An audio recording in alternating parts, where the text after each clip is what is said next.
Hey there, Morning Manna. We are rounding out our week, day 5. Thanks for hanging out with us. We're in Psalm 139. And today, this the section we're going to talk about is a little tricky to me. It's verses 19 through 22. It says, "Oh, that you would slay the wicked, O God. O men of blood, depart from me. They speak against you with malicious intent. Your enemies take your name in vain. Do I not hate those who hate you, O Lord? And do I not loathe those who rise up against you? I hate them with complete hatred. I count them my enemies."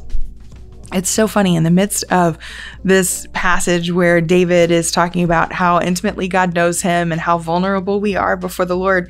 Then it's almost like swerve. Hey, God, I hate those that hate you. And he's talking in kind of intense terms about his enemies. Really what he's talking about is God's enemies. And I just want to remind us, when we read an Old Testament passage like this, we have to read it in context of Jesus' words as well. We don't throw it out, but we do allow the word to teach us how to walk out the word. And so David is talking about the wickedness around him that he sees. But I want to remind you that Jesus says in Matthew 5:43 through 44, he says, "You have heard it said to love your neighbor." In fact, let me run to that passage really quickly so I don't misquote it. 43, "You have heard it said, you shall love your neighbor and hate your enemy." But what does Jesus say? He says, "But I say to you, love your enemies and pray for those who persecute you."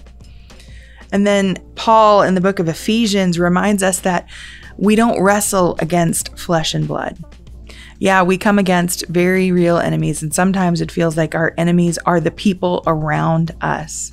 God is a God of justice, and so we can cry out to him for justice, but we have to remember what he tells us to do is to love those who hate us and pray for those who persecute us.